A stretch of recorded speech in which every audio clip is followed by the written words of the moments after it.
to the world of baking. Let's discuss some basic tools for beginners.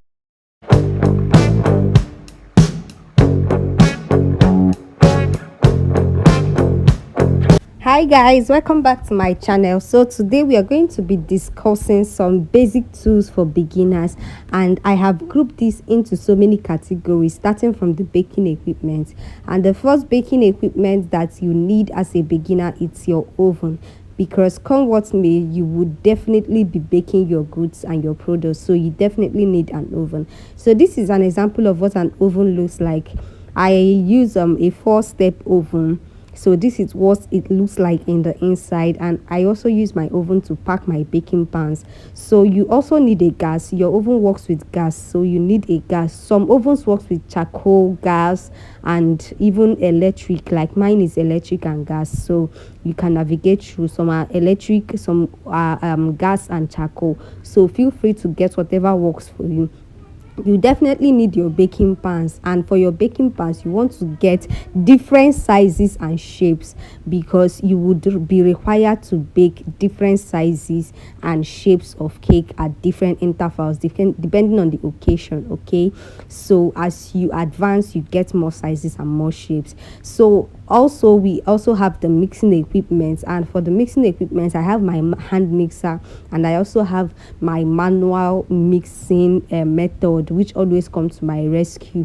I used this manual method for a very long time before I was able to get my first ever hand mixer. Okay, so whichever way it works perfectly. And in your advanced states, okay, you can just consider buying a stand mixer. So you can say I just got this one new. So as a beginner you don't really need to rush into that. So I just felt the need to show you what you need, okay, or what you can advance into as the years goes by. Okay, for our measuring tools we have our measuring cup and spoons, and also we have our measuring scale, kitchen scale. Okay, so for the measuring cup you can see it the way I showed you, and then you can see the measuring spoon, that everything is calibrated and they actually come together as a set. Okay, so when you are going to purchase the spoon, it comes alongside with the cup and everything is calibrated. And as a beginner you need it because so many of your recipe will call for either your measuring cup, your measuring spoons, or your measuring scale whenever you have to measure in grams or kilograms. So that is why you need your measuring scale.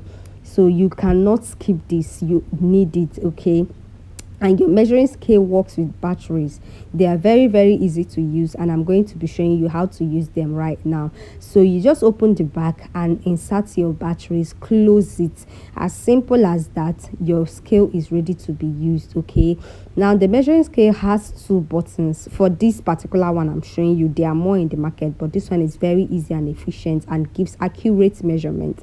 So it has two buttons, the power and the data, which I just pressed, then the unit. Okay, the unit. So from the unit, whenever you press it, it changes the, will I say, the denomination, right? It changes the whether it counts in grams, kilograms, that is what this unit does. So we can see now it's counting in kg. You see it's counting in TL now, then it's counting in ohms now, oz, then it is counting in, that should be lb. Okay, now it has changed to grams. So that is the function of the unit button. Okay, so normally what I actually navigate with is between kg and grams. Okay, that's what I actually navigate through, and sometimes I use oz. Okay, so it all depends on what you are measuring at a particular time, and the max that this scale can read is 10,000 grams, which is about 10 kg. Okay, so that is what we need to note. And apart from that, this is an old scale that I have, which also uses battery. Now this one has three function buttons, the on and off, tar and mode. And this white scale is actually, will I say, the blue one that I showed you initially is more advanced than this white one, and this white one is, it always goes faulty within a short period of time. So if you have your money, just get this silver blue one at once, and it will serve you for a longer period of time. Next up, we have our buttercream combo. And for the buttercream combo, I started with showing you my palette knife. Okay, so as a beginner, you need your palette knife. There is no two ways around it. If you always want to come out with a very smooth looking buttercream, so you need your palette knife. Okay, then you need your comb. Okay, you need your comb. So this particular one has four basic sides. Okay, the smooth and some actually some other parts. So each and every one of them has a function that it plays. For me, this comb has served me ever since I started baking up until now. Apart from this new wavy design that came out, which you use a silicone brush or any brush for. Apart from that, this comb is what I always use to decorate all my buttercream designs, and it always comes out perfect. Now there are other combs in the market, plastic combs, but this one is my go-to and it has never disappointed. Then I also showed you the turntable, which is the white stuff I place my comb and palette knife on. And over here you have your serrated knife. Now for the serrated knife, there is a shorter one in the market, but I actually did not film it. This is the longer one, and this works perfectly for me because with this I can work with short cakes and I can work on long cakes. Okay, so this is like a dual for me, but the short one has a limitation because when you're working on long cakes, it actually limits you in navigating all through. Okay, so if you can get the long one, but if you want to start somewhere, just start with the short one, and with time you can buy the longer ones. But if you know that you'll be getting a long cake orders, then just go for this one at once. And you need that mostly for fondant, because most times we don't even like trim our buttercream cakes. And then you need your nozzle. And these are just samples. There are more. Okay, there are more, so get your nozzles as you advance. Okay, don't ever miss buying your 1m nozzle. That's like the basic and the always used nozzle for buttercream. And here for our fondant combo, you can see that fondant has a lot of orishirishi. Fondant has a lot of things. Okay, so let's start somewhere. So here is my brush, and here is my rolling pin.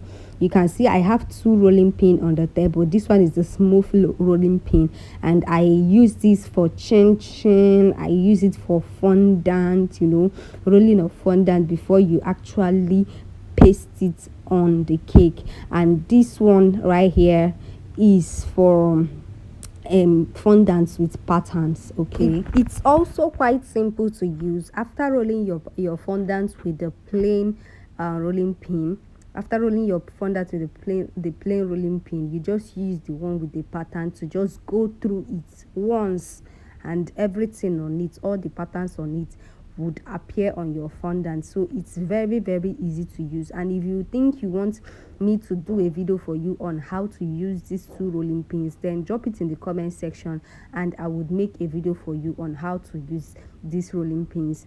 Now for the brush, you can see I have a set of brush, and it's strictly for my baking business. It's a makeup brush per se.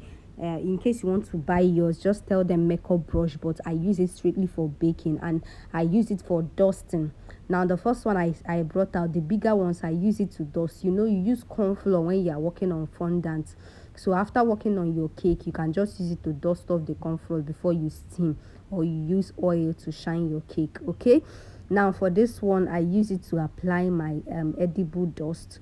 You can see these smaller ones, I use it to apply my edible dust for finishing. Okay, so that is basically what I use the smaller brushes for, while the bigger ones I use it to dust. Okay, so that is basically what I use these brushes for.